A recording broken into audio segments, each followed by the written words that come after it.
ধনতেরাসে এই কয়েকটা জিনিস আপনাকে অবশ্যই কিনতে হবে। এক নম্বর হচ্ছে নুন, আপনাকে অবশ্যই কিনতে হবে। আর ঝাড়ু কিনতে হবে। ঝাড়ু আপনি তিনটে কিনবেন। একটা ঝাড়ু আপনি মন্দিরে অজান্তে কাউকে না বলে দান করে আসবেন, রেখে আসবেন।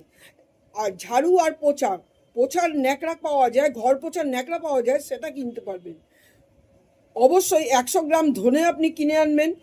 হলুদের গুঁড়ো কিনে আনবেন। হলুদ হচ্ছে আমাদের ঘরে ধন সম্পদ অর্থাৎ প্রসপারিটি আমাদের ঘরে বাড়ি থাকে।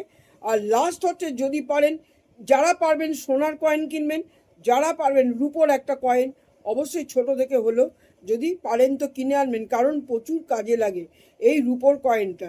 এই কটা জিনিস যদি কিনে আনেন, আপনার ঘরে ধন সম্পদ অর্থ অবশ্যই পরিপূর্ণ থাকবে।